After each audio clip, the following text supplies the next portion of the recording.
نحمده نصلی علی رسولہ الکریم اما بعد اعوذ باللہ من الشیطان الرجیم بسم اللہ الرحمن الرحیم رب اشرح لی صدری ویسر لی امری واحلل عقدۃ من لسانی یفقہوا قولی آمین۔ السلام علیکم، اور آج ہم شروع کر رہے ہیں اپنی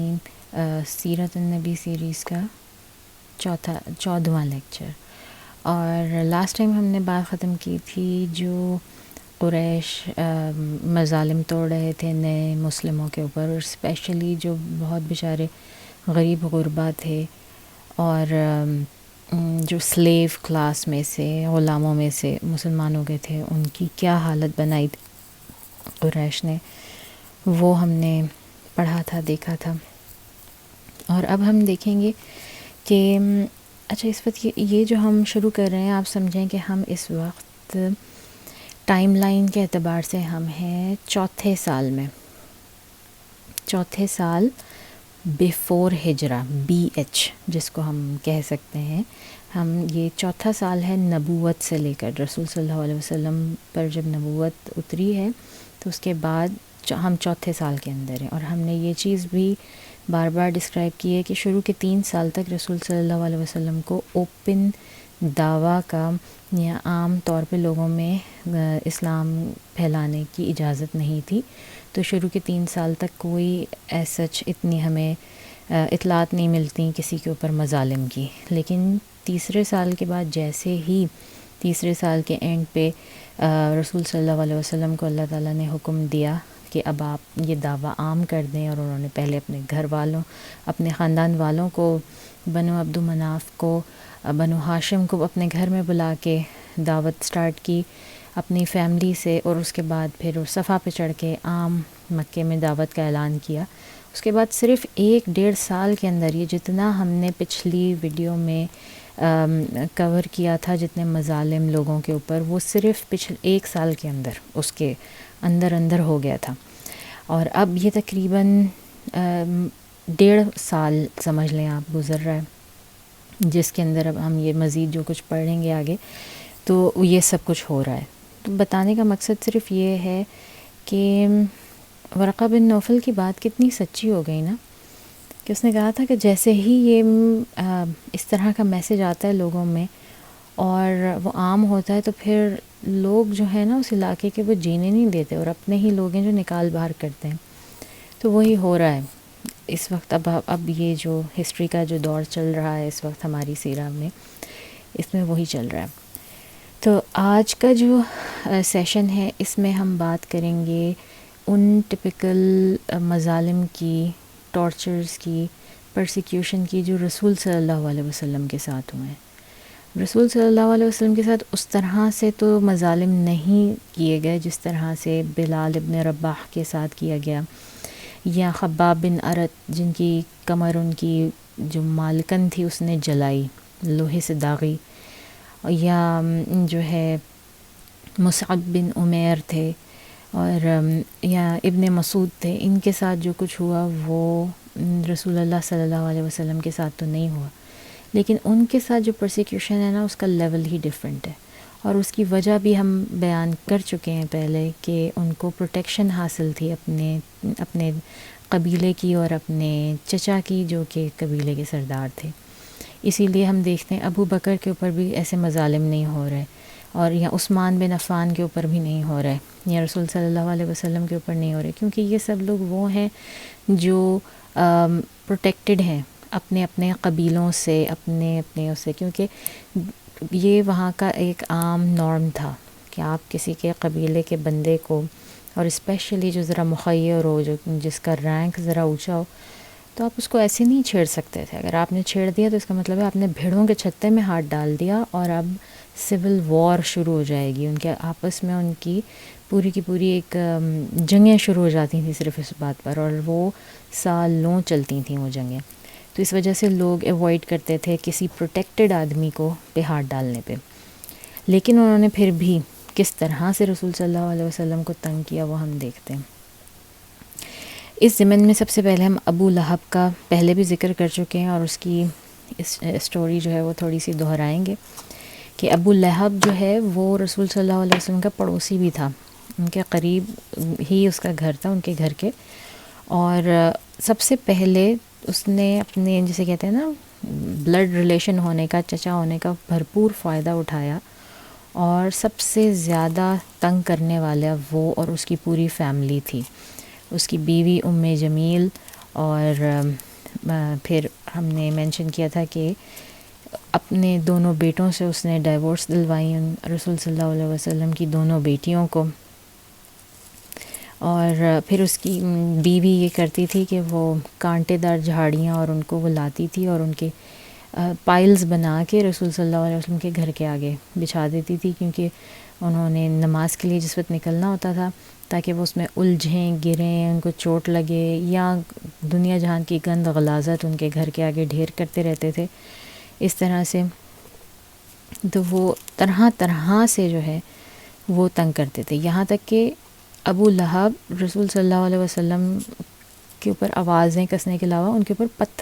پتھروں سے ان کو جو ہے وہ مارتا تھا جہاں سے گزرتے تھے، اور کبھی کبھی وہ لہو لہان ہو جاتے تھے رسول صلی اللہ علیہ وسلم. اور یہ مکہ کی بات ہے. تو رسول صلی اللہ علیہ وسلم کی دونوں بیٹیاں رقیہ اور کلثوم یہ ابو لہب کے 2 بیٹوں کے نکاح میں تھیں. اور یہ بھی ہم نے پہلے سے مینشن کیا تھا کہ اس دور میں کیونکہ سارا کچھ جو ہے وہ آپ کا باپ کا نام تھا، سارا کچھ آپ کی فیملی لینیج تھی، تو لوگ پہلے سے ہی لڑکیوں کو بچوں کو بک کر لیتے تھے کہ بھئی یہ ہمارے بچوں کے لیے اور یہ ہمارے بچوں کے لیے، تاکہ ان کو آگے بھی جو ہے وہ پہچانے جا سکیں کہ جی ہمارا تو لینیج بڑا ہی زبردست تھا اور اسی سے آگے چل رہا ہے. اور پھر جب رسول صلی اللہ علیہ وسلم کے دوسرے بیٹے قاسم کی ڈیتھ ہوئی، اور ان کی ڈیتھ انفینسی میں ہی ہو گئی تھی، اور ہم نے یہ بھی بات کی تھی رسول صلی اللہ علیہ وسلم کے کوئی بیٹے اللہ تعالیٰ نے زیادہ عمر تک نہیں رکھے. تو جب ان کے دوسرے بیٹے کی بھی ڈیتھ ہو گئی تو یہ ابو لہب تھا جس نے بہت خوشی منائی اور مٹھائی تقسیم کی، اور یہ کہتا پھرتا تھا کہ محمد صلی اللہ علیہ وسلم نعوذ باللہ جو ہے وہ ان کی نسلیں تباہ ہو گئیں، مطلب یہ ان کی نسل ہی آگے نہیں چلے گی. اور اس طرح کی باتیں اندازہ ہم لگا سکتے ہیں کہ جب کوئی شخص اپنی اولاد لوز کرتا ہے تو یہ دنیا کا سب سے بڑا جو ہے وہ دکھ ہے، اپنے ماں باپ لوز کرنا اور اپنی اولاد لوز کرنا. اور رسول صلی اللہ علیہ وسلم اس دونوں سے گزرے، اور اس کے اوپر جلتی کا تیل جو ہے نا وہ ڈالنے والے ان کے اپنے رشتہ دار تھے یا ابو لہب وغیرہ. اور وہ طرح طرح کی باتیں ان کو اور تانے اور ان کے لیے جو ہے وہ الٹی سیدھی باتیں پھیلانا، وہ سارا کچھ کرنے والا تھا. اس کے علاوہ پھر ہم نے یہ بھی ذکر کیا تھا کہ وہ پیچھے پیچھے چلتا تھا رسول صلی اللہ علیہ وسلم کے، شیڈوئنگ لٹرلی ان کو جس طرح سے آپ کا سایہ ہوتا ہے ان کے ساتھ سائے کی طرح رہتا تھا. جہاں کہیں وہ اپنا پیغام پہنچاتے تھے وہاں بیٹھ کے ان کو بتاتا تھا دیکھو میں اس کا چچا ہوں، میں بتا رہا ہوں تمہیں یہ پاگل ہو گیا، یہ آدمی صحیح نہیں ہے، یہ صحیح باتیں نہیں کر رہا، اس کی بات مت سنو، اس کی بات مت مانو. تو وہ لوگوں کو اتنے جھوٹ بول بول کے ان سے متنفر کرنے کی کوشش کرتا رہتا تھا. تو ابو لہب کی پوری فیملی نے رسول صلی اللہ علیہ وسلم کو گاہے بگاہے اور شروع دن سے بہت تکلیفیں اس طرح سے وہ پہنچاتے رہے. تو ہم اس کو اگنور نہیں کر سکتے. اگر آپ اس چیز کو اپنے اوپر رکھیں، امیجن کریں کہ آپ جس جگہ رہتے ہیں وہاں پہ کچھ عرصے کے بعد آپ کی اس طرح سے بلینگ شروع ہو جائے، بلکہ مطلب رہنا چھوڑیں، اسکول جاتے ہیں بچے، ان کی کبھی بلینگ شروع ہو جاتی ہے تو اس کا کیا اثر ہوتا ہے. مطلب بچوں نے خودکشیاں تک کر لی ہیں صرف بلینگ کی وجہ سے. اور یہاں پہ ہمارے رسول اللہ صلی اللہ علیہ وسلم دن رات اپنے ہی رشتہ داروں کی، اپنے ہی چچا کی بلینگ کا اور اس کے پورے خاندان کی بلینگ کا شکار ہیں. تو یہ جو ہے ابو لہب کا گھر اور ان کا گھرانہ، اس نے بہت زیادہ، اس نے ایک جسے کہتے ہیں نا شیم فل ایگزامپل سیٹ کی تھی، اپنے ہی بلڈ ریلیشن کو ہراسمنٹ کی اور ٹارچر کی. اس کے علاوہ جو لوگ سب سے زیادہ جسے ہم کہتے ہیں نا کہ گندے ترین دشمن تھے مکہ کے اندر، ان میں ایک یہ ابو لہب تھا، اس کے علاوہ ایک ابو جہل تھا، اور اس کے علاوہ العاص بن امیہ، عقبہ بن ابن معید، عدی بن حمرہ، الثقفی اینڈ ابن الاسد الہذیلی. یہ سارے ان کے نیبرز تھے، اور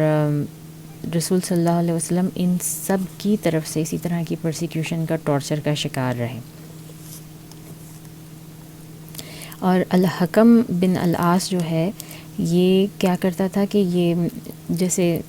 وہاں پر، اور یہ سب گھر، یہ بھی ہم نے ذکر کیا تھا کہ خانہ کعبہ کے ارد گرد تھے، یہ سارے گھر زیادہ دور نہیں تھے، تو وہاں پر اکثر قربانیاں دی جاتی تھیں، جو وہاں پہ مورتیاں انہوں نے رکھی ہوئی تھیں پوجنے کے لیے، تو یہ پیگنز آ کے ان کی قربانیاں بھی دیتے تھے، تو ان کے غزلات جو ہیں وہ بھی وہیں پڑے ہوتے تھے. تو یہ جو الحکم بن ابو العاص جو ہے یہ کرتا تھا کہ وہ اٹھا کے لاتا تھا گندگی کسی شیپ کی یا گوٹ کی، جس کی بھی قربانی ہوئی ہوتی تھی، اس کے جو آنتڑیاں پیتڑے یا اوجڑی ہوتی ہے وہ اٹھا کے لاتا تھا. اور جب رسول صلی اللہ علیہ وسلم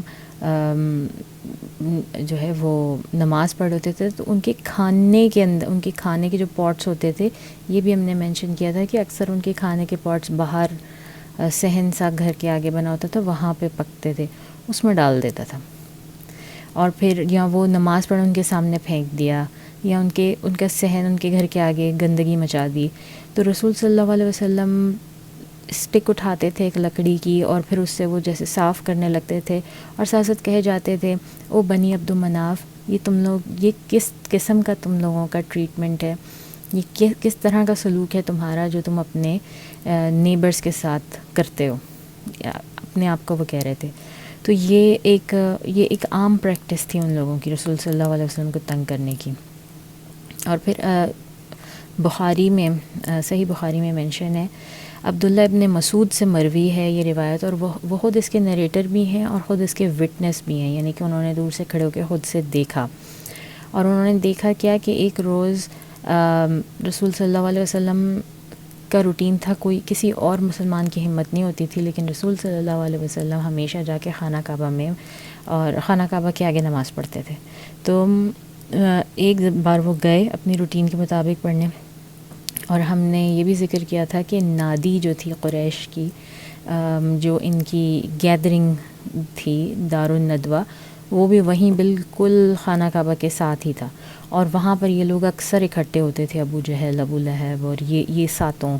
جو غلیظ ترین اسلام کے دشمن تھے نا، یہ وہاں اکٹھے ہوتے تھے اور اسکیمز بناتے تھے اور باتیں اور ہی ہا ٹھٹھے بازی سارا کچھ. تو ایک دن یہ وہاں رسول صلی اللہ علیہ وسلم جس وقت گئے تو ابو جہل جو ہے اس نے اب وہ جو سارے بیٹھے ہوئے تھے نا، اس کو شرارت سوجی، اس نے سب کو چیلنج کیا. اس نے کہا کہ کل جو ہے نا کسی فلانے کوئی، مطلب اس نے کسی اپنے سب ٹرائب کا نام لیا، قبیلے کا، اور اس نے کہا کہ اس قبیلے نے اونٹ کی قربانی کی، اور اونٹ کی قربانی جو ہے وہ اتنی عام نہیں تھی، وہ کم ہوتی تھی، زیادہ تر لوگ بھیڑوں کی اور بکریوں کی قربانیاں کرتے تھے. تو اونٹ کی قربانی ہوئی ہے، اور اس کی اوجڑی اور آنتڑے پیتڑے جو ہیں وہ رکھے ہوئے ہیں کل کے. تو تم میں سے کس کا اتنا جگرا ہے کہ وہ لے کر آئے اور اٹھا کے لا کے محمد صلی اللہ علیہ وسلم پر ڈال دے جب وہ نماز پڑھیں. تو اور یہ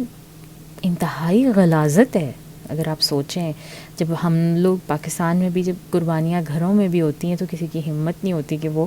اس گندگی کو میں ہاتھ ڈالے، اس کو اٹھا کے جو ہے وہ ایون ٹھکانے بھی لگائے، بڑی مشکلوں سے جو ہے وہ بھی کیا جا رہا ہوتا ہے. اور یہاں پر یہ چیلنج کر رہا ہے ابو جہل سب کو کہ بھائی کون یہ کرتا ہے. اور پھر عبداللہ بن مسعود کہتے ہیں کہ ان سب لوگوں میں جو سب سے گیا گزر، جو سب سے گھٹیا آدمی تھا نا، جس کا نام تھا عقبہ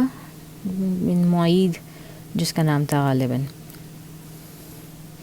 تو جی عقبہ بن ابی معید بالکل یہی آدمی تھا، اور یہ گیا، اس نے کہا میں کروں گا، اور یہ گیا اور یہ لٹرلی جا کے اٹھا کے لایا۔ اب یہ کوئی عام آدمی نہیں ہے، یا یہ کوئی غلام نہیں ہے کہ جو اس طرح کے کام کرے۔ These are supposed to be معززین، یا قریش کے معززین ہیں، اپنے آپ کو بڑے ہائی اس میں رکھتے ہیں، اور حرکتیں دیکھیں آپ ان کی، کیا غلاظت میں اپنے ہاتھ گندے کیے اس آدمی نے۔ انتظار کیا کہ رسول صلی اللہ علیہ وسلم سجدے میں جائیں، اور رسول صلی اللہ علیہ وسلم کی نماز ہماری نمازوں جیسی نہیں تھی، منیمم بھی 15-20 منٹ کی ہوتی تھی، ورنہ وہ گھنٹے 2 گھنٹے کی نماز پڑھا کرتے تھے۔ تو اس نے انتظار کیا کہ جب رسول اللہ صلی اللہ علیہ وسلم سجدے میں جائیں، ان کے پیچھے کھڑا رہا، جیسے ہی وہ سجدے میں گئے ان کے اوپر لا کے پھینک دیا اس نے وہ سب گند، ان کے سر کے اوپر لا کے پھینک دیا، اور اس کا ویٹ اتنا تھا کہ رسول صلی اللہ علیہ وسلم اپنا سر نہیں اٹھا سکتے تھے سجدے سے، ان سب چیزوں کا ویٹ اتنا زیادہ تھا، اور وہ سجدے کی ہی حالت میں کافی دیر تک رہے، یہاں تک کہ ابن مسعود کہتے ہیں میں کچھ دور سے یہ واقعہ دیکھ رہا تھا، لیکن جیسا کہ ہم نے پچھلی دفعہ بات کی تھی کہ ان سب کی آلریڈی اتنی زیادہ پرسیکیوشن ہو رہی تھی، ان سب پہ اتنا زیادہ ٹارچر ہو رہا تھا کہ کوئی ہمت نہیں کر سکتا تھا، ان کو اجازت نہیں تھی رسول اللہ صلی اللہ علیہ وسلم کی طرف سے بھی کہ یہ آ کے کسی طرح ریٹیلیٹ کریں۔ اور ابن مسعود کہتے ہیں میں اس وقت سوچ رہا تھا کہ کاش میرے ساتھ کچھ لوگ ہوتے تو میں رسول صلی اللہ علیہ وسلم کے ریسکیو کو جاتا، لیکن میں تنہا تھا، میں کچھ نہیں کر سکتا تھا۔ پھر کسی بھلے مانس نے جا کے رسول صلی اللہ علیہ وسلم کے گھر پہ اطلاع دی کہ ایسا ہو رہا ان کے ساتھ، اور ان کی بیٹی حضرت فاطمہ رضی اللہ تعالیٰ عنہ جو اس وقت جویریہ، جو اس وقت بہت چھوٹی عمر کی تھیں، 8-9 برس کی تھیں صرف، وہ روتی دھوتی دوڑتی ہوئی آئیں، اور انہوں نے آ کے جو ہے وہ غلاظت ان کے اوپر سے ہٹائی۔ اب آپ اندازہ لگائیں 8-9 سال کی بچی جو ہے وہ آ رہی ہے، اور یہ سب لوگ جو ادھر نادی میں کھڑے ہوئے تھے یہ ہنس ہنس کے لوٹ پوٹ ہو رہے تھے، ایک دوسرے کے اوپر گر رہے تھے، جیسے آپ بہت زیادہ جب نشہ کر کے جب خوشی مناتے ہیں نا کسی چیز کی، اور اتنا زیادہ ہنس ہنس کے کہ ایک دوسرے کے اوپر گر رہے ہیں، اور ان کو ہوش ہی نہیں آ رہا، اور ان کو اتنا مزہ آ رہا ہے کہ انہوں نے پتہ نہیں کون سا کارنامہ انجام دیا۔ رسول صلی اللہ علیہ وسلم جب اس حالت سے اٹھے، اس سجدے سے باہر آئے، حضرت فاطمہ نے ان کے اوپر سے یہ ساری غلاظت اٹھائی، انہوں نے اپنی انگلی اٹھائی اللہ کی طرف، اور انہوں نے دعا مانگنی شروع کی۔ جیسے ہی ان ساروں نے دیکھا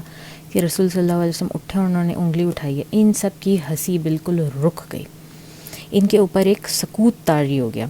کیونکہ کچھ بھی تھا، ان سب کے دل تو مانتے تھے نا کہ رسول صلی اللہ علیہ وسلم سچے نبی ہیں۔ ہم نے ساری بات کی تھی کہ یہ جا کے راتوں کو چپ چپ کے سنتے بھی تھے تلاوت قرآن کی، اور خود منہ سے کہتے بھی تھے کہ ہاں یہ سب سچ ہے، لیکن ہم نہیں مانیں گے کیونکہ یہ ہماری انا کا مسئلہ ہے۔ اور تو یہ جیسے ہی انہوں نے دیکھا کہ رسول صلی اللہ علیہ وسلم اٹھ گئے ہیں، ان سب کے اوپر سکوت طاری ہو گیا، اور یہ خاموش ہو کے ان کی طرف ٹکٹکی باندھ کے دیکھنے لگے، اور رسول صلی اللہ علیہ وسلم نے اللہ تعالیٰ سے دعا کی، اور ایک ایک کا نام لے کے دعا کی کہ یا اللہ ڈسٹروائے، ان کو تباہ و برباد کر دے، ابو جہل کو، عتبہ بن ربیعہ کو، شیبہ بن ربیعہ کو، ولید بن عتبہ کو، امیہ بن خلف کو، عقبہ بن ابی معیط، ان سب کو یا اللہ تباہ کر دے۔ یا اللہ قریش کے سارے یہ مشرکوں کو تباہ فرما دے۔ رسول صلی اللہ علیہ وسلم نے ان کے اگینسٹ دعا کی، اور انہوں نے جو یہ سنا تو ان کے ہوائیاں اڑ گئیں، اور ان کے جو ہے کیا کہتے ہیں چہرے ان کے پیلے پڑ گئے۔ اور یہ جو ان کی بد دعا تھی نا رسول صلی اللہ علیہ وسلم کی، اس کا اثر ہم بعد میں دیکھتے ہیں کہ ابو لہب جو ہے وہ شدید، جس وقت جنگ بدر کا، جنگ احد کا موقع آیا تو یہ اس قدر خوفزدہ تھا کہ یہ جانا نہیں چاہتا تھا، یہ بلکہ پیسے دے کے جو ہے نا اپنے غلاموں کو بھیجتا تھا کہ تم جاؤ اور مار کے آؤ، اور میں نہیں جاؤں گا، کیونکہ اس کو اندرونی طور پہ اتنا خوف تھا کہ انہوں نے میرے لیے بد دعا کی ہوئی اور وہ بد دعا مجھے لگنی ہے۔ یہ حال تھا ان کا، ان کو اتنا یقین تھا کہ یہ بد دعا نکلی ہے رسول صلی اللہ علیہ وسلم کے منہ سے، یہ پوری ضرور ہوگی، مگر یہ اپنی حرکتوں سے باز نہیں آتے تھے۔ تو یہ بہت ہی کیا کہنا چاہیے، غلاظت سے بھرا ہوا واقعہ ہے، مگر ٹرو ہے، اور یہ ایسا ہوا ہے ہمارے رسول اللہ صلی اللہ علیہ وسلم کے ساتھ۔ اچھا، اب کچھ ایسے واقعات ہیں، کچھ جگہ ہم دیکھتے ہیں ہسٹری میں جب رسول اللہ صلی اللہ علیہ وسلم کو اللہ تعالیٰ خود سے پروٹیکٹ بھی کر رہے ہیں کسی نہ کسی معجزے کے تحت، انہیں بچا بھی لیتے ہیں. لیکن جس طرح یہ واقعہ تھا اس طرح کے اور بھی کئی واقعات ہیں جہاں پر رسول صلی اللہ علیہ وسلم کو اللہ تعالیٰ نے بچایا نہیں,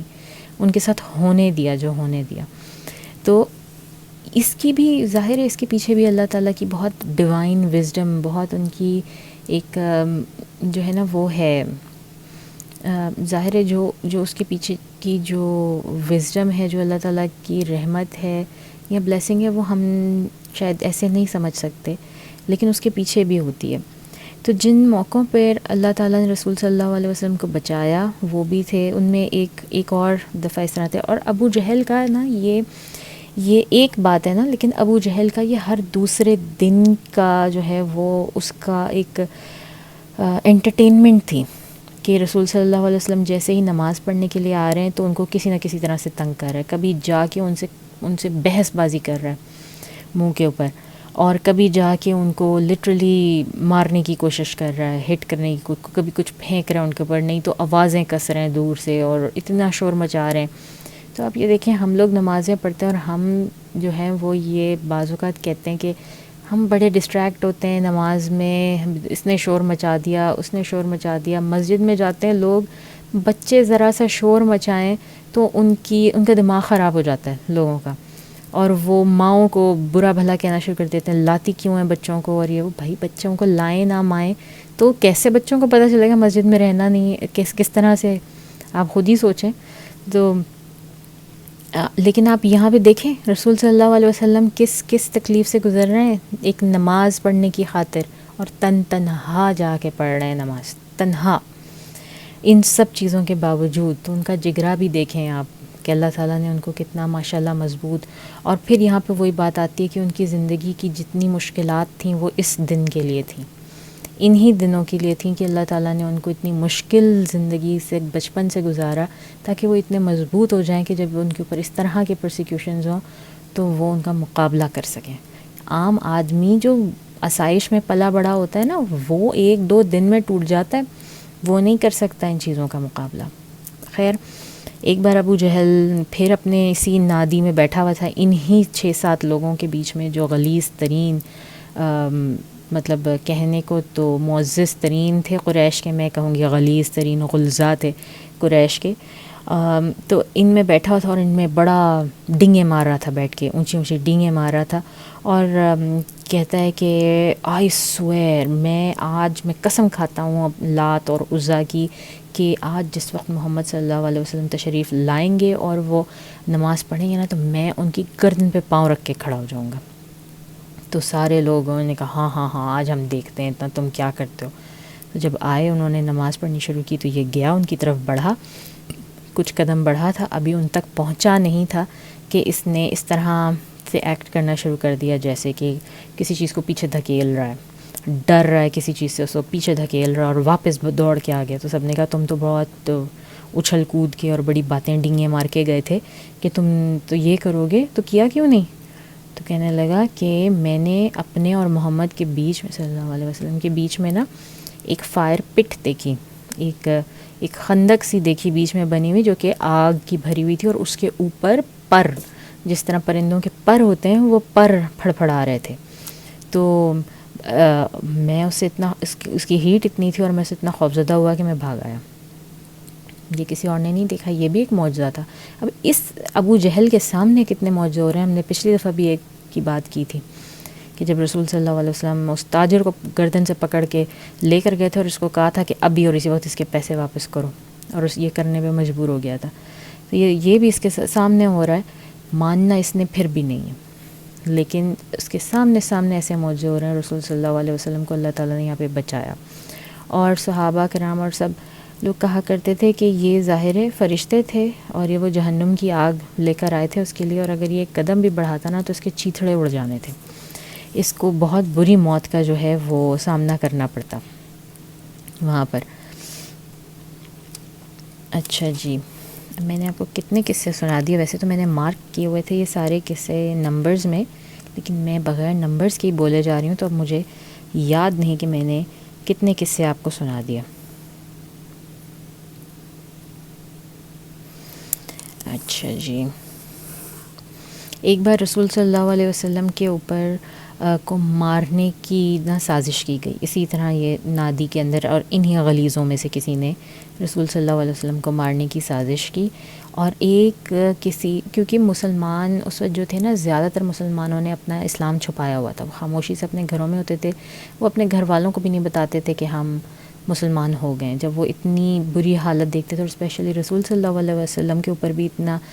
ظلم ہوتے دیکھتے تھے، تو کسی کو اجازت نہیں تھی اپنا اسلام ظاہر کرنے کی. تو انہی میں سے کسی ایک نے، جس نے اپنا اسلام چھپایا ہوا تھا، اس کو پتہ چل گیا کہ یہ اس طرح کی ایک سازش ہو رہی ہے جو کہ رسول صلی اللہ علیہ وسلم کو مارنے کے لیے کی جا رہی ہے. اور تو انہوں نے جا کے پھر حضرت فاطمہ کو بتا دیا. حضرت فاطمہ رضی اللہ تعالیٰ عنہ چھوٹی تھیں، لیکن وہ دوڑی گئیں. انہوں نے جا کے اپنے والد سے کہا کہ اس طرح کی سازش ہو رہی ہے. تو رسول صلی اللہ علیہ وسلم نے کہا کہ تم بالکل پریشان مت ہو، میرے لیے پانی لے کر آؤ وضو کا. وہ لے کر آئیں اور رسول صلی اللہ علیہ وسلم نے وضو کیا اور پھر چل دیے خانہ کعبہ نماز پڑھنے کے لیے. اور وہاں پر سب لوگ تیار کھڑے تھے اپنے یہ تلواروں، چاقو، چھڑیوں سب کے ساتھ. لیکن رسول صلی اللہ علیہ وسلم وہاں پر گئے، انہوں نے نماز ادا کی اور یہ سب لوگ پیرالائز ہو گئے. ان میں سے کوئی ایک قدم نہیں بڑھا سکا ان کی طرف. جب تک وہ وہاں رہے ایک قدم بھی نہیں بڑھا سکا. یہ اللہ تعالیٰ کا حکم تھا کہ یہ لوگ بری طرح سے پیرالائز ہو گئے. اور رسول صلی اللہ علیہ وسلم نے مٹھی بھر جو ہے نا وہ ہاتھ میں ریت اٹھائی اور ان کی منہ پہ پھینکی اور کہا شاہت الوجوہ، یعنی کہ ان چہروں کے اوپر جو ہے وہ لعنت ہو، ان چہروں پہ لعنت ہو جائے جو یہ سب کریں. اور یہ سارے لوگ، وہ 7 لوگ جنہوں نے پہلے وہ اونٹ کی غلاظت والا کام بھی کیا تھا، اور یہ سب لوگ جو پہلی جنگ ہوئی، جب جنگ بدر ہوئی تو اس کے اندر چن کے یہ سب لوگ مارے گئے اور ان کو گھسیٹ کے بدر کے کنویں میں پھینکا گیا. یہ سب لوگ اس میں موجود تھے. اللہ تعالیٰ نے رسول صلی اللہ علیہ وسلم کی وہ دعا وہاں پر قبول کی تھی. اچھا جی، پھر اس میں امیہ بن خلف کا بھی نام آتا ہے. امیہ بن خلف جو ہے وہ رسول صلی اللہ علیہ وسلم پر الٹے سیدھے الزامات لگاتا تھا اور وہ ان کے بارے میں گندی اور فحش اور بری باتیں پھیلاتا تھا. جب بھی رسول صلی اللہ علیہ وسلم کو دیکھتا تھا تو اللہ تعالیٰ نے سورہ ہمزہ جو ہے وہ ریلیز کی، میں کہہ رہی ہوں، سورہ ہمزہ نازل کی، جس کے اندر جو ہے ان لوگوں کے اوپر شدید تنقید اور ان کے اوپر لعنت بھیجی اللہ تعالیٰ نے. میں آپ کو اس کا میننگ پڑھ کے سناتی ہوں سورہ ہمزہ کا، اور یہ 30ویں پارے میں ہے، 104 سورہ ہے، 104. ہر تان آمیز اشارتیں کرنے والے چغل خور کی خرابی ہے. ابھی بالکل اللہ تعالیٰ ڈیفائن کر رہے ہیں جو یہ امیہ بن خلف کرتا تھا. ابن ہشام جو ہے وہ کہتے ہیں الہمزہ جو ہے اس کا مطلب ہے کہ جو پبلکلی جو ہے نا، جو لوگوں کے درمیان میں کسی کا مذاق اڑاتا ہے، جو کہ یہ کرتا تھا امیہ بن خلف. اور لمزہ کا مطلب ہے جو کہ سیکرٹلی لوگوں کے غیبت کرتا ہے. تو یہ آپ دیکھیں کتنے کلیئر پھر سے جو ہے وہ قرآن کے الفاظ ہیں ان لوگوں کے لیے. ہر تان آمیز اشارتیں کرنے والے چغل خور کی خرابی ہے، جو مال جمع کرتا ہے اور اس کو گن کے رکھتا ہے اور خیال کرتا ہے کہ اس کا مال اس کی ہمیشہ کی زندگی کا موجب ہوگا. ہرگز نہیں، وہ ضرور حطمہ میں ڈالے جائے گا. اور تم کیا سمجھتے ہو حطمہ کیا ہے؟ وہ خدا کی بھڑکائی ہوئی آگ ہے جو دلوں پر جا لپٹے گی اور اس میں بند کر دیے جائیں گے، یعنی آگ کے لمبے لمبے ستونوں میں. چھوٹی سی سورہ ہے مگر خوفناک ہے. اور آپ سوچیں جو یہ حرکتیں کرتا ہوگا جس وقت اس کے سامنے پڑھی جاتی ہوگی، اور وہ اپنے آپ کو آئیڈینٹیفائی بھی کر لیتا ہوگا کہ او یہ میرے لیے، تو اس کو کیا اس کے دل پہ مطلب اس کو ذرا سا بھی کچھ احساس نہیں ہوتا ہوگا کہ یہ میرے لیے اور یہ میرے ساتھ ہونا ہے. یہ اتنے ان لوگوں کے دل سخت تھے کہ وہ پھر بھی اس کو ریجیکٹ کرتے تھے کہ ایسا ہوگا. وہ آئی ڈونٹ نو. پھر یہ عقبہ بن ابی معیط امیہ کا بھائی تھا. یہ اس نے ایک دفعہ رسول صلی اللہ علیہ وسلم کی ایک گیدرنگ وہ جہاں پر اسلام کی دعوت دے رہے تھے وہ اٹینڈ کی، اور پہلی دفعہ پورا جو ہے اس نے وہ سنا، یعنی کہ قرآن کی تلاوت وغیرہ سنی. تو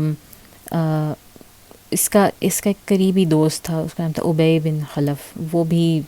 ان کے جیسا ہی تھا. جب اس نے یہ سنا تو وہ برداشت نہیں کر سکا، اور اس نے اس کو بہت سنائی، کہ اس کو بہت شرمندہ کیا کہ تم نے کیوں سنا، اور تم پھر رہے ہو اپنے باپ دادا کے دین سے، اور یہ وہ. تو اب اگر تم مرد ہو نا تو جاؤ جا کے اور اس کو بہت اسٹرانگلی کنڈیم کر کے آؤ، اس کے خلاف بول کر آؤ، اور رسول صلی اللہ علیہ وسلم کے منہ پہ نعوذ باللہ تھوک کے آؤ. اور یہ گیا اور اس نے شیم لیسلی یہ کام کیا، اس نے رسول صلی اللہ علیہ وسلم کے منہ پر تھوکا. اور پھر صرف یہی نہیں بلکہ یہ بھی تھا کہ یہ پرانی ہڈیاں، بوسیدہ ہڈیاں جو ہے نا وہ جمع کر کے لاتا تھا، ان کا بھس بناتا تھا، ان کا پاؤڈر بناتا تھا، اور وہ پھینکتا تھا جا کے رسول صلی اللہ علیہ وسلم کے اوپر. ان تھنکیبل، ان امیجنیبل حرکتیں ان لوگوں کی. اور یہ وہی تھے جو کچھ عرصہ پہلے، صرف 1.5 سال پہلے تک یہ رسول صلی اللہ علیہ وسلم کو صادق اور امین کہہ رہے تھے، اور ہر ان سے مسئلہ سالو کرا رہے تھے، ان کے پاس اپنی امانتیں رکھوا رہے تھے، ان کی گواہیاں لے رہے تھے. اور یہ دیکھیں صرف 1.5 سال کے عرصے میں کیا کیا انہوں نے. الاخنس بن شریق الثقفی جو ہے وہ بھی رسول صلی اللہ علیہ وسلم کے بارے میں بہت، ان کے کیریکٹر کے بارے میں نعوذ باللہ بہت غلط باتیں کرتا تھا. اور سیزن کے اندر جب لوگ آتے تھے ان سے بھی، اور سیزن کے علاوہ بھی. اور قرآن جو ہے انڈائریکٹلی قرآن نے ریفرنس کیا ہے اس آدمی کی حرکتوں کو، اور اس سے ریلیٹڈ 9 مختلف کیریکٹرز کو قرآن جو ہے وہ کرتا ہے. اور یہ سورہ نمبر 68 ہے ہماری، سورہ نمبر 68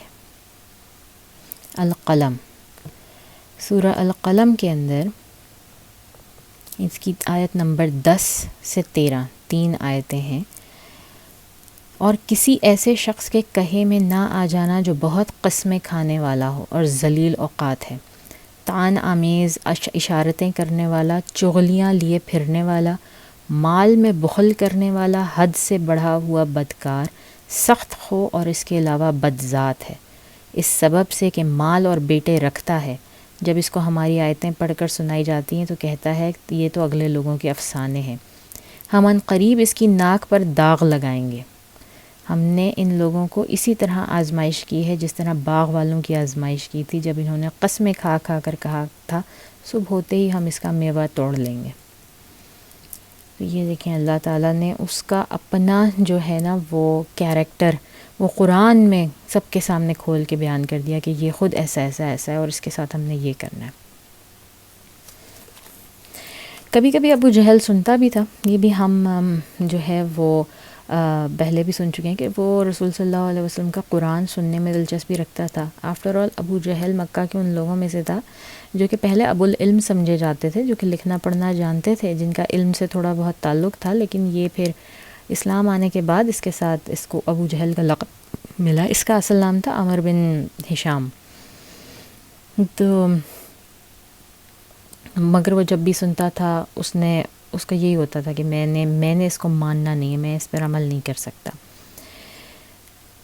اور رسول صلی اللہ علیہ وسلم کو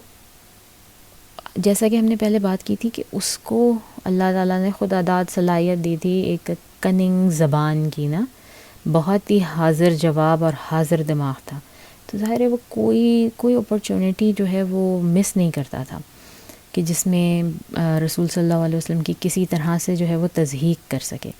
تو اس کو ایک بار پھر اللہ تعالیٰ جو ہے نا وہ سورہ قیامہ کی آیت نمبر 31 کے اندر اس کے بارے میں اللہ تعالیٰ فرما رہے ہیں، تو اس ناعاقبت اندیش نے نہ تو کلام خدا کی تصدیق کی نہ ہی نماز پڑھی، بلکہ جھٹلایا اور منہ پھیر لیا، پھر اپنے گھر والوں کے پاس اکڑتا ہوا چل دیا. افسوس ہے تجھ پر، پھر افسوس ہے. پھر افسوس ہے تجھ پر، پھر افسوس ہے، کیا انسان خیال کرتا ہے کہ یوں ہی چھوڑ دیا جائے گا؟ تو آپ یہ اللہ تعالیٰ دیکھیں کہ بعض اوقات اتنے ٹائم کے اوپر اللہ تعالیٰ کیسے ان کی سچویشن ڈسکلوز کر رہے ہیں قرآن کے اندر،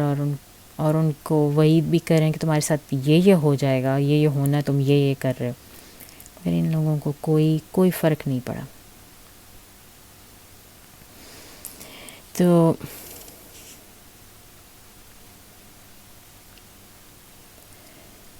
اچھا جی، اس کے علاوہ اگر کوئی واقعہ تھا تو میں وہ بھی دیکھ لوں، اور بہت سارے اس طرح کے جو ہے نا وہ واقعات ہیں جو اس نے کیے ہیں اسی طرح، اور جگہ جگہ اس کے اوپر جو ہے وہ اللہ تعالیٰ نے آیات نازل فرمائی ہیں۔ اسی طرح قرآن کی سورہ نمبر 96 کی آیت 7 سورہ علق جو ہے اس کے اندر،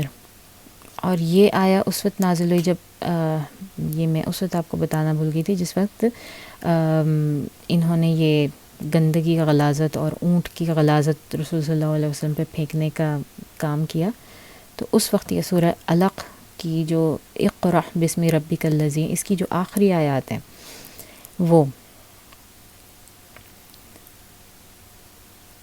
اور وہ میں آپ کو پڑھ کے سناتی ہوں۔ بھلا تم نے اس شخص کو دیکھا جو منع کرتا ہے ایک بندے کو جب وہ نماز پڑھنے لگتا ہے، بھلا دیکھو تو اگر یہ راہ راست پر ہو یا پرہیزگاری کا حکم کرے تو منع کرنا کیسا، اور دیکھو تو اگر اس نے دین حق کو جھٹلایا اور اس سے منہ موڑا تو کیا ہوا، کیا اس کو معلوم نہیں کہ خدا دیکھ رہا ہے؟ دیکھو اگر وہ باز نہ آئے گا تو ہم اس کی پیشانی کے بال پکڑ کر گھسیٹیں گے، یعنی اس جھوٹے خطا کار کی پیشانی کے بال، تو وہ اپنے یاروں کی مجلس کو بلا لے۔ یہ اسی مجلس، اسی نادی کی بات ہو رہی ہے، فَلْيَدْعُ نَادِيَهُ جو اس کی آیت ہے۔ پھر ہم بھی اپنے موکلان دوزخ کو بلا لیں گے، دیکھو اس کا کہا نہ ماننا اور قرب خدا حاصل کرتے رہنا۔ اس قدر جسے کہتے ہیں کہ کلیئر اللہ تعالیٰ جو ہے وہ فرماتے ہیں ان کے بارے میں کہ انتہا نہیں کوئی، بہت ہی کلیئر۔ پھر ایک بار ایسا ہوا کہ رسول صلی اللہ علیہ وسلم اسی طرح نماز پڑھ رہے تھے، اور یہی عقبہ بن معید جو ہے یہ آیا پیچھے سے، اور جب رسول صلی اللہ علیہ وسلم کھڑے ہوئے نماز پڑھ رہے تھے تو اس نے اپنا گترا اتارا، جو انہوں نے ایک وہ چادر سی پہنی ہوتی ہے اوپر، وہ اتاری اور رسول صلی اللہ علیہ وسلم کے گلے میں ڈالی، اور اس کو اتنی زور سے کھینچا کہ وہ چوک ہونے لگے، یعنی ان کا گلا دبانے کی کوشش کی، اور اس وقت لوگوں نے جا کے ابو بکر صدیق کو بتایا، اور وہ دوڑتے ہوئے آئے اور انہوں نے آ کے جو ہے وہ کھینچا ان کو، اور کھینچ کے اور ان کو اور ساتھ ساتھ وہ کہتے جاتے ان کو بچانے کے لیے، ان کو دور دھکیلتے رہا، اور ساتھ ساتھ کہتے جاتے کہ کیا تم اس شخص کو صرف اس لیے قتل کرنا چاہتے ہو کہ یہ کہتا ہے کہ صرف ایک اللہ میرا رب ہے؟ اور یہ بات ان کی اللہ تعالیٰ کو اتنی پسند آئی حضرت ابو بکر کی، کہ اللہ تعالیٰ نے اس چیز کو سورہ غافر میں بالکل ان کے انہی الفاظ کو، کہ کیا تم اس ایک شخص کو صرف اس لیے قتل کرنا چاہتے ہو کہ وہ کہتا ہے کہ صرف اللہ میرا رب ہے، یہ سورہ غافر میں بالکل اسی طرح اللہ تعالیٰ نے یہ الفاظ بیان فرمائے۔ تو یہ بھی مطلب ایک وہ وقت ہے جس میں آپ کہہ لیں کہ اللہ تعالیٰ نے رسول صلی اللہ علیہ وسلم کو بچا لیا، اور اس سے ہمیں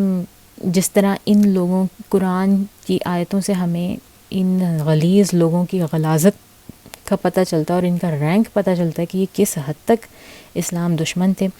اسی طرح ان آیتوں سے ہمیں یہ بھی پتہ چلتا ہے کہ یہ جو صحابہ تھے ان کا کیا رینک تھا۔ ایک تو صحابی حضرت زید بن حارثہ تھے جن کا نام لے کے اللہ تعالیٰ نے ان کو مینشن کیا، اور دیکھیں پھر یہ دوسری دفعہ ہے کہ اللہ تعالیٰ انڈائریکٹلی حضرت ابو بکر صدیق کا جو ہے وہ مینشن کر رہے ہیں۔ تو ان کی کیا بات ہے اور کیا شان ہے کہ اللہ تعالیٰ ان کو جو ہے وہ اس طرح سے مینشن کر رہے ہیں۔ اچھا، اب اس بارے میں تھوڑی سی بات کرتے ہیں کہ ایسا اللہ تعالیٰ نے کیوں کیا ہے کہ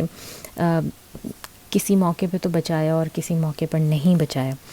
تو اس کی کچھ وجوہات ہیں جو سمجھ میں آتی ہیں انسانی عقل کے طور پہ ہمیں، اور کچھ علماء بیان کرتے ہیں وجوہات. ان میں سے پہلی وجہ تو یہ ہے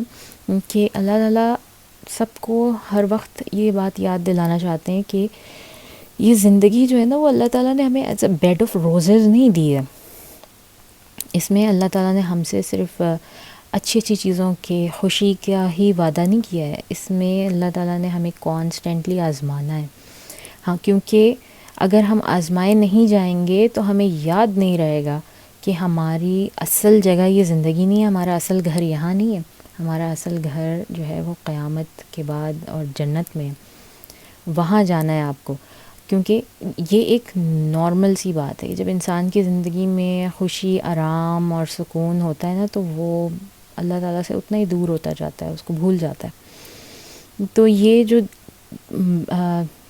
آتی رہتی ہیں آزمائشیں اور جو تکالیف آتی رہتی ہیں نا، ان پہ ہمیں اللہ تعالیٰ کا شکر ادا کرنا چاہیے، کیونکہ یہ ہمیں یاد دلاتی ہیں اللہ تعالیٰ کی. یہ ہمیں یاد دلاتی ہیں کہ ہمیں یہاں پہ ہمیشہ نہیں رہنا، ہم ایک مسافر کی طرح ہیں، یہاں سے آئے ہیں، گزر جائیں گے، یہ چھوٹا سا وقت ہے،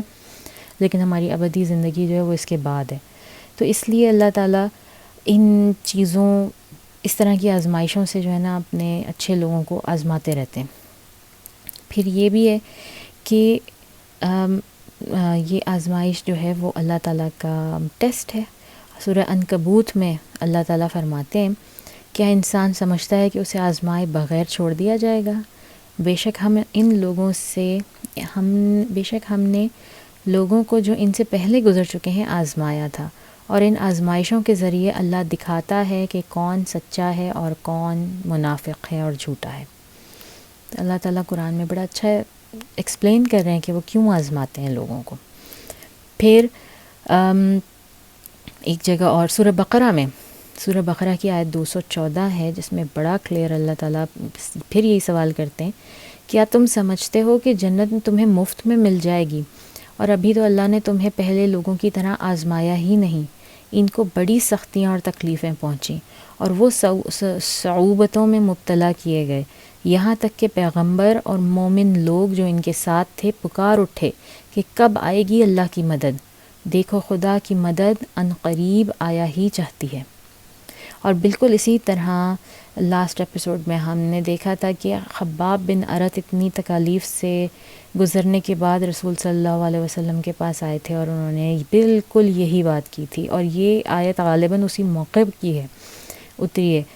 کہ انہوں نے بالکل یہی بات کی تھی کہ یا رسول اللہ کب تک ہم یہ سب کچھ برداشت کریں گے، کیوں اللہ تعالیٰ مدد نہیں فرما رہے اور ہمیں کیوں نہیں گزار دیتے. تو جب رسول صلی اللہ علیہ وسلم نے بالکل یہی ان کو کہا تھا کہ تم اتنے امپیشنٹ کیوں ہو رہے ہو، تم سے پہلے تو لوگ ایسے گزرے ہیں جن کو لوہے کے کنگھوں سے جن کا جسم جو ہے نا وہ ادھیڑا گیا باقاعدہ، اور ان کو پوری آری سے جو ہے ان کو سر سے پاؤں تک چیر دیا گیا، اور پھر بھی وہ اللہ کی عبادت سے باز نہیں آئے صرف، اور اللہ کے بندے ہی رہے. اور یہ باتیں جھوٹ نہیں ہیں، کیونکہ اب یہ تو وہ مٹھی بھر مسلمان ہیں جو کہ پہلے جو رسول صلی اللہ علیہ وسلم کے آنے کے بعد مسلمان ہوئے. ان سے پہلے کے جو مسلمان تھے تو وہ کرسچنز تھے، جن کو جوش کرسچنز کہا جاتا ہے، جو ایک اللہ کو مانتے تھے اور حضرت عیسیٰ علیہ السلام کو ان کا پیغمبر اور نبی مانتے تھے. تو اور ان کے ساتھ جو وہاں کے رومن کنگز تھے، وہ لٹرلی انہوں نے ایسے ہی مظالم کیے تھے.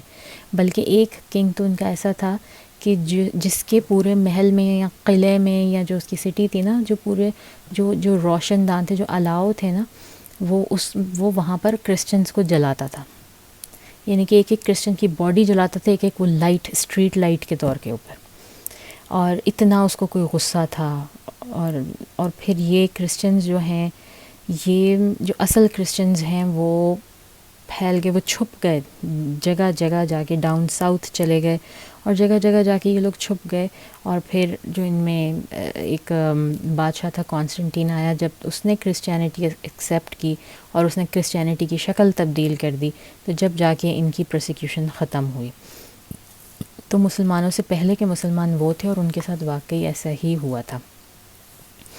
اور پھر یہ ہے کہ اللہ تعالیٰ جس کو جتنا آزماتا ہے نا، اس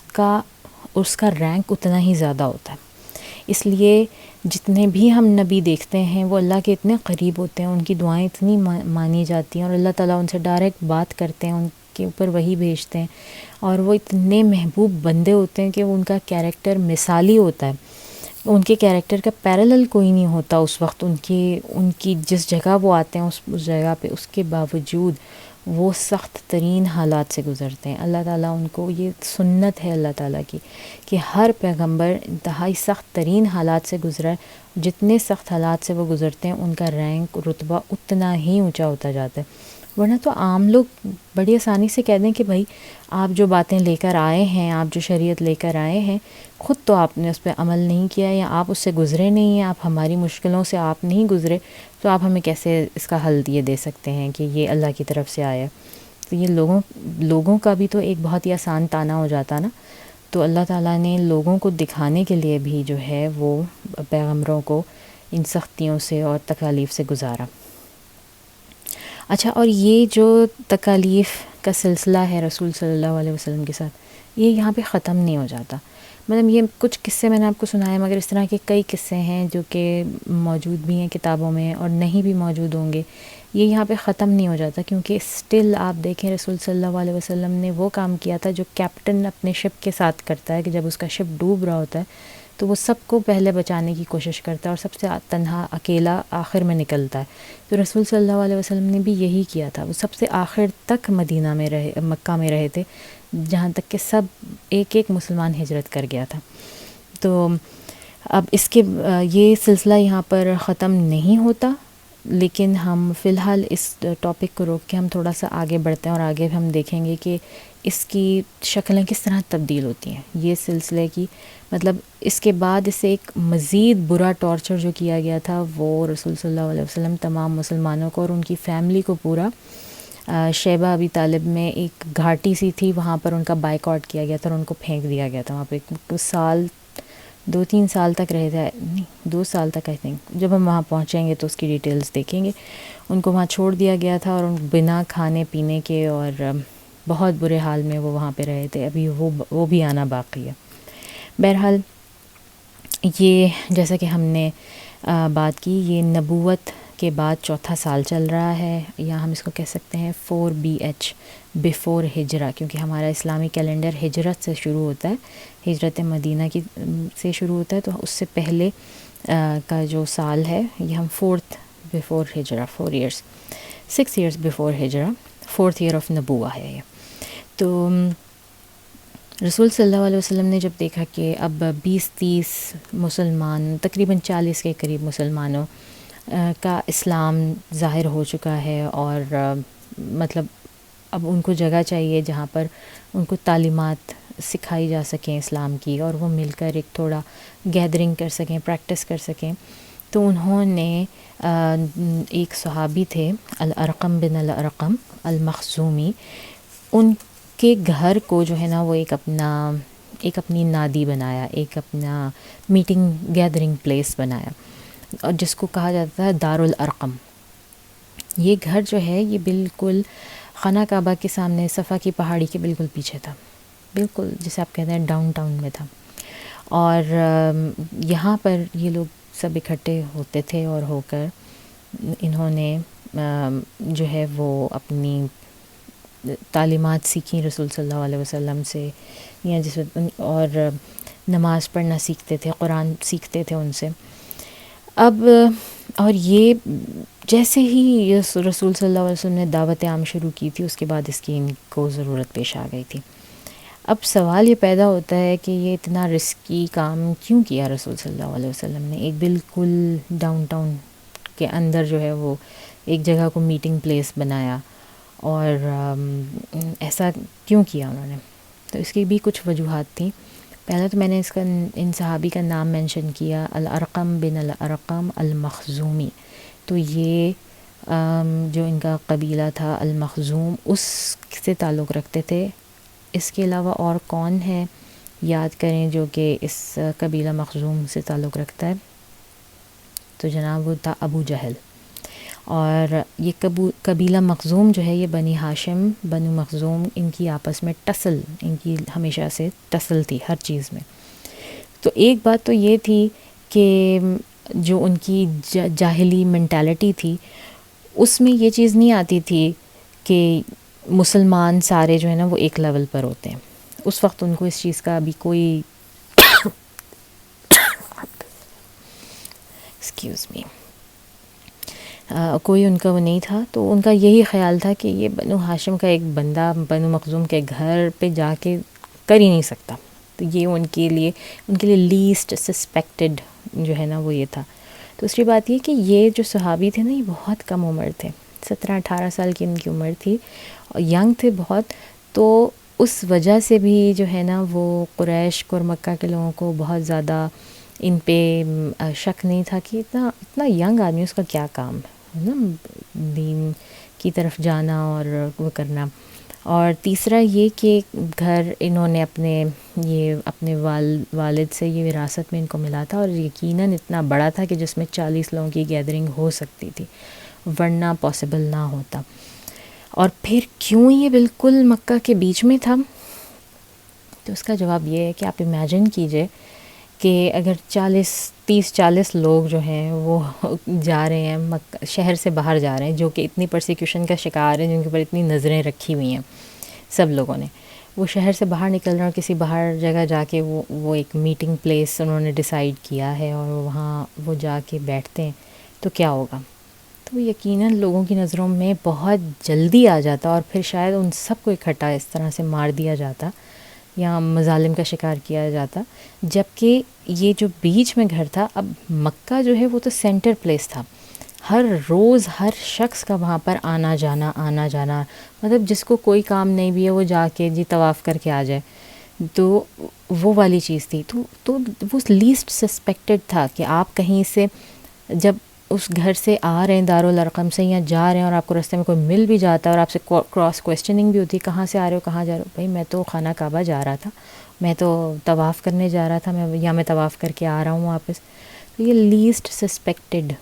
جو ہے وہ جگہ تھی اس وجہ سے. اور اس سے ہمیں بھی پتہ چلتا ہے کہ رسول صلی اللہ علیہ وسلم ماشاء اللہ اس قدر ذہین تھے, ان کی ذہانت بھی پتہ چلتی ہے کہ انہوں نے کس طرح سے اور یہ سب کچھ سوچ کے انہوں نے جس جگہ کو جو ہے وہ کیا. اچھا جی, اب اس کے بعد یہ جو نبوت کے 5ویں سال کی بات ہو رہی ہے. اب ہم نبوت کے 5ویں سال میں رجب کے مہینے میں رسول صلی اللہ علیہ وسلم جو ہے نا, جب انہوں نے دیکھا کہ یہ اب مسلمانوں کی جو مظالم ہیں ان کے اوپر یہ بڑھتے ہی جا رہے ہیں, تو انہوں نے دارالارقم میں جو ہے نا وہ جمع کیا مسلمانوں کو, اور انہیں کہا کہ اب یہ جگہ تم لوگوں کے لیے تنگ ہوتی جا رہی ہے, تو آپ لوگ ہجرت کیوں نہیں کر لیتے؟ تو آپ ہجرت کریں حبشہ کی طرف. وہاں کا بادشاہ نجاشی عیسائی ہے اور ایک عادل شخص ہے,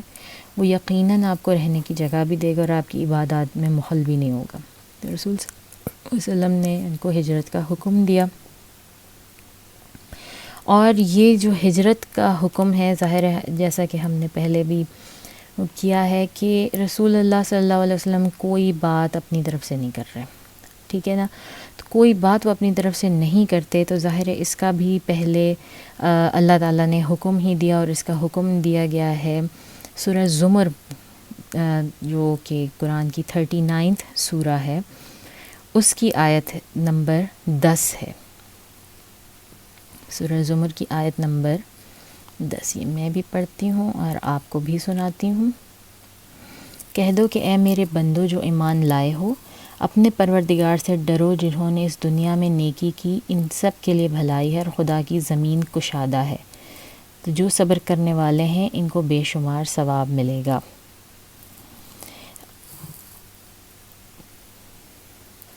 تو یہ اللہ تعالیٰ کی طرف سے اشارہ تھا کہ خدا کی زمین کشادہ ہے, تو آپ لوگ موو کر جائیں. تو یہ جو پہلی ہجرت ہوئی حبشہ کی طرف, حبشہ کو کرنٹلی اس وقت ایتھوپیا کہا جاتا ہے, افریقہ میں ہے. اور آپ دیکھیں کہ رسول صلی اللہ علیہ وسلم نے یہ نہیں کہا کہ اس شہر سے نکلو جاؤ کسی دوسرے شہر میں آباد ہو جاؤ. حجاز اتنا بڑا تھا اس وقت کا سعودی عرب ظاہر ہے اتنی ساری اسٹیٹس تھیں وہاں پہ، لیکن ان کو یہ نہیں کہا کہ یہاں سے نکلو وہاں چلے جاؤ، ان کو اسپیسیفکلی کہا کہ حبشہ جاؤ، اور پھر اس کی ریزن بھی بتائی کہ حبشہ کا جو بادشاہ ہے وہ عیسائی ہے اور وہ عادل ہے، بہت جسٹس جو ہے وہ کرنے والا ہے۔ اور عدل کی مثال کیا دی انہوں نے؟ عدل کی مثال یہ تھی کہ اس کا عدل سب سے زیادہ یہ ہے کہ وہ جو یہ آتے بھی ہیں مائنورٹیز، ریلیجس مائنورٹیز ہیں، وہ ان میں ان کو ان کی عبادت گاہوں میں ان کو عبادت کی اجازت ہے، اس میں دخل اندازی نہیں کرتا، یا ان کو اس بات پر سزائیں نہیں ملتی، یا جس طرح قریش کر رہے تھے۔ تو یہ ایک عدل کی نشانی ہے،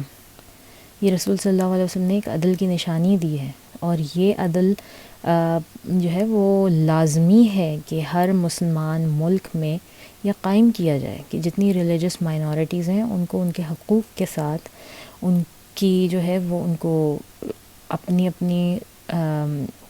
عبادت کرنے کی اجازت ہونی چاہیے۔ ہاں یہ اور بات ہے کہ اسلام کے ساتھ کچھ مزید رولز اور ریگولیشنز آتے ہیں، جیسے کہ وہ اپنی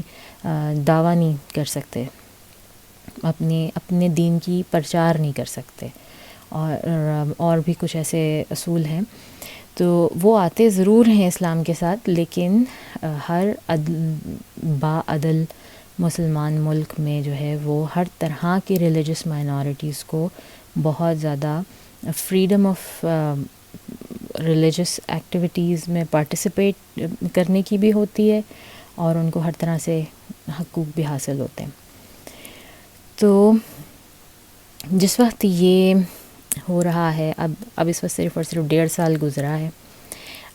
نبوت، 1.5 سال گزرا ہے رسول صلی اللہ علیہ وسلم کو اپنی دعوت عام کیے ہوئے، اور 1.5 سال کے اندر یہ نوبت آ گئی ہے کہ مسلمانوں کو وہاں سے جو ہے وہ موو ہونا پڑ رہا ہے، ان کو حکم مل گیا ہے۔ تو یہ جو پہلی ہجرت تھی، اس کے لیے تقریباً 11 آدمی اور 4 عورتیں تھیں جنہوں نے پہلی ہجرت کی۔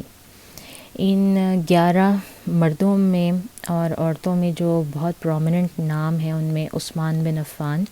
اور ان کی بیگم رقیہ بنت محمد صلی اللہ علیہ وسلم۔ تو یہ رسول صلی اللہ علیہ وسلم کے داماد اور بیٹی، یہ پہلا کپل یہ تھا۔ پھر اس کے علاوہ عثمان ابن موزون، عبد الرحمن بن عوف، زبیر ابن عوام، مصعب بن عمیر، سلمہ، ابو سلمہ، یہ بھی کپل تھا۔ پھر اس کے علاوہ یہ ایک اور کپل جو تھا وہ تھا عامر بن ربیعہ اور ان کی وائف لیلہ، اور اس طرح کچھ نام رہ گئے ہیں جو کہ میرے پاس نہیں ہے۔ تو یہ ان لوگوں نے جو ہے وہ حبشہ کی طرف ہجرت کی۔ اب میں جو ہے وہ تھوڑی بہت اس کی ڈیٹیلز بتاتی ہوں، لیکن باقی کا میں اس کو ایک کلف ہینگر نیکسٹ ویڈیو کے لیے رکھوں گی، تو آپ کو زیادہ مزہ آئے گا۔ اور اس میں ایک اور بہت ہی یونیک چیز کا ذکر کروں گی، تو وہ بھی آپ نے شاید پہلے نہ سنی ہو۔ تو یہ لوگ جس وقت نکلے ہیں تو کہا جاتا ہے کہ ان سب نے حبشہ کی طرف ہجرت جو ہے وہ بالکل خاموشی سے رات کے اندھیرے میں کی، لیکن ہمیں ایک دو روایات ایسی بھی ملتی ہیں جس سے پتہ چلتا ہے کہ نہیں، یہ لوگ آؤٹ ان دی اوپن جو ہے وہ دن دہاڑے اور اعلانیہ تیار ہو کے نکلے تھے، کیونکہ دیر واز نو ریزن۔ ان کو منع کیوں کرتے اس وقت؟ قریش کے جو لوگ ہیں وہ کیوں روکتے؟ اچھا تھا ان کے، جیسے کہتے ہیں نا خس کم جہاں پاک، ان کا تو وہ حساب ہو رہا تھا۔ لیکن ہمیں اس بارے میں یہ جاننا ضروری ہے کہ اس وقت ہجرت جو ہے نا وہ ایک مشکل ترین کام تھا، اتنا مشکل کام تھا کہ یہ وہ وقت ہے، بلکہ اس وقت کیا، وہ تو ہم 14 صدیاں پہلے کی بات کر رہے ہیں، آپ 1 صدی پہلے چلے جائیں، 100 سال پہلے چلے جائیں، 100 سال پہلے بھی آپ کو وہی لوگ ملیں گے جو جس جگہ پیدا ہوئے وہیں پیدا ہوئے، وہیں پلے بڑھے، وہیں اپنی فیملیز کو انہوں نے ملٹیپلائی کیا اور وہیں مر گئے، وہاں سے موو ہی نہیں ہوتے۔ اور اب بھی ایسے کئی خاندان ہیں، کئی جگہ ہیں کہ وہ وہاں سے بالکل موو ہی نہیں ہوتے جہاں وہ پیدا ہوتے ہیں۔ تو یہ اس سوسائٹی میں موو کرنا ایک بہت ہی، اور پھر ان کو بچپن سے شروع سے سکھایا ہی یہی جاتا ہے کہ سب کچھ تمہارا اپنا قبیلہ ہے، اس کی بیک ہے تو تم پروٹیکٹڈ ہو، محفوظ ہو، ورنہ تو تمہاری دنیا میں کوئی حیثیت ہی نہیں ہے، کوئی عزت نہیں ہے، کوئی آنر نہیں ہے، کوئی پروٹیکشن نہیں ہے ان لوگوں کی، بغیر اپنی فیملی، اپنے قبیلے، اپنے نام کے، اپنے لوگوں کے۔ تو اور یہ وجہ تھی جس کی وجہ سے یہ کہیں حجاز میں ادھر ادھر موو نہیں ہوئے اور سیدھا نکل کے وہاں سے حبشہ گئے، کہ ہر جگہ جو ہے وہاں پر ظاہر ہے سب سے زیادہ دھاک جو ہے وہ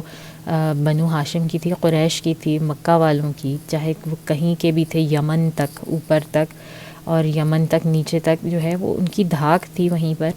کہ جی وہ مکہ کے گارڈینز تھے تو ان کی ایک عزت بھی تھی اور ان کی ایک چلتی بھی تھی، کہنے کو وہ بادشاہ نہیں تھے مگر ان کی چلتی تھی، اور نہیں جہاں چلتی تھی وہاں پہ وہ زور تلوار جو ہے چلاتے تھے اپنی، تو یہ جہاں کہیں پہ بھی جاتے تو ان کی پرسیکیوشن ختم نہیں ہونی تھی، ان کے اوپر سے یہ مظالم ختم نہیں ہونے تھے، اس لیے ان کو بھیجا گیا صرف حبشہ کی طرف۔ اور حبشہ جانے کا، حبشہ بہت زیادہ دور نہیں تھا، جدہ سے کی پورٹ تھی سورٹ آف، جہاں سے یہ لوگ شپ کے اندر حبشہ گئے، ایتھوپیا۔ اور پھر اس ضمن میں جو ہے وہ ایک واقعہ جس سے یہ ظاہر ہوتا ہے کہ کچھ لوگوں نے اعلانیہ ہجرت کی، وہ یہ تھا کہ ان میں یہ جو صحابی تھے عامر بن ربیعہ اور ان کی زوجہ لیلہ، یہ جب تیاری کر رہے تھے، اور یہ عامر بن ربیعہ جو ہے یہ عمر بن خطاب کے دوست تھے، ابھی تک نبوت کا 5واں سال ہو گیا اور عمر بن خطاب ابھی تک نہیں آئے اسلام میں، تو یہ ان کے گھر آئے تو لیلہ صرف گھر پہ تھیں، تو انہوں نے دیکھا کہ وہ تیاری کر رہی ہیں، پیکنگ کر رہی ہیں، اور وہ بڑی اریٹیٹ ہوئی ہیں، جس طرح کہ ہوتا ہے کہ جب آپ نے پیکنگ کرنی ہوتی ہے تو وہ آپ کی زندگی کا کوئی پلیزنٹ ترین دن نہیں ہوتا، بڑا مشکل دن ہوتا ہے، تو وہ بہت اریٹیٹ ہوئی تھیں اور غصے میں تھیں، اور انہوں نے پوچھا کہ یہ تم کیا کر رہی ہو، کہاں جا رہی ہو، تو انہوں نے کہا کہ یہ سب تمہارا قصور ہے۔ لیلہ جو ہے وہ عمر بن خطاب پہ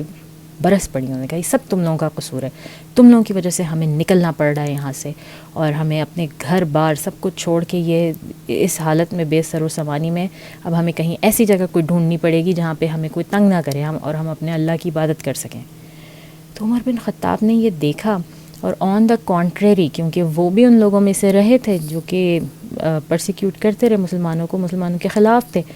تو وہ تھوڑے سے جو ہے نا وہ سوچ میں پڑ گئے، انہوں نے کہا ہے یہ وقت آ گیا ہے، اب یہ وقت آ گیا ہے کہ مطلب تم لوگوں کو چھوڑ کے جانا پڑ رہا ہے، یعنی کہ ان کو اندازہ ہی نہیں تھا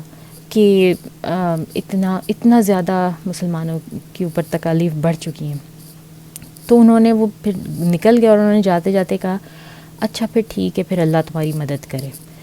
تو یہ کہہ کے وہ نکل گئے۔ اب لیلہ ذرا ایکسائٹیڈ ہو گئی نا، جیسے ہی ان کے ہسبینڈ عامر بن ربیعہ گھر پر آئے تو انہوں نے کہا کہ جو آپ کو پتہ ہے عمر بن خطاب آئے تھے، اور وہ اس طرح سے وہ تھوڑے نرم پڑے اور وہ اس طرح سے مجھے دعا دے کے چلے گئے۔ تو عامر بن ربیعہ ہنسنے لگے اور کہنے لگے کہ زیادہ اپنی ہوپس کو ہائی مت کرو، کیونکہ عمر بن خطاب وہ شخص ہے کہ اس کے باپ کا گدھا عبد الخطاب کا گدھا جو ہے وہ اس سے پہلے اسلام لے آئے گا، مگر عمر بن خطاب نہیں لائے گا۔ یعنی کہ ان کے بارے میں اتنا سخت یا اتنا فنی کامنٹ انہوں نے دیا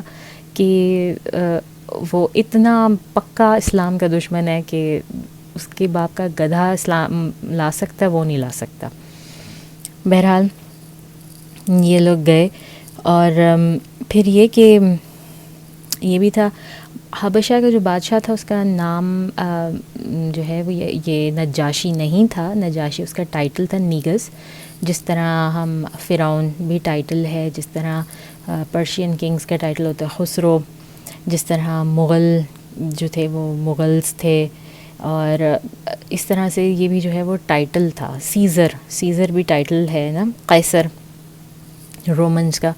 تو یہ نیگس نجاشی بھی یہ اس کا ٹائٹل تھا، اور اس کا اصل نام تھا اسہما اس کا اصل نام تھا، اور یہ جو جسے کہتے ہیں نا کہ یہ بھی جوئش کرسچنز سے انفلوئنسڈ تھا، جو ریئل کرسچنز تھے ان سے انفلوئنس تھا۔ میرا خیال ہے کہ ہم اپنی کہانی کو یہاں پہ ختم کرتے ہیں، اور اگلی ایپیسوڈ میں ہم یہ ہجرت حبشہ کو تھوڑی سی اس کی فائنل ڈیٹیلز دیکھیں گے، اور اس کے ساتھ ہم ذکر کریں گے جناب سیٹینک ورسز کا۔ جی سٹینک ورسز اگر آپ کو یاد ہو تو 1989 میں جو ہے سلمان رشدی نے اپنی کتابیں چھاپی تھیں اور اس پہ بہت تہلکہ مچا تھا، اور اس نے اپنی کتاب کا نام رکھا تھا سٹینک ورسز. اور یہ سٹینک ورسز جو ہیں یہ اس نے کلیم کیا تھا کہ سورہ نجم میں ایسی آیات اتری تھیں. وہ ہم دیکھیں گے، سورہ نجم پڑھیں گے اور دیکھیں گے کہ وہ بات کہاں تک کتنی سچ ہے، اس کے بارے میں علماء کی کیا رائے ہے اور وہ کیا واقعہ ہے. تو وہ بہت انٹرسٹنگ ہوگا، ضرور دیکھیے گا. اور اب تک کے لیے اتنا ہی، مجھے اجازت دیں اور میرے لیے دعا کریں بہت ساری. اللہ حافظ. السلام علیکم ورحمۃ اللہ وبرکاتہ.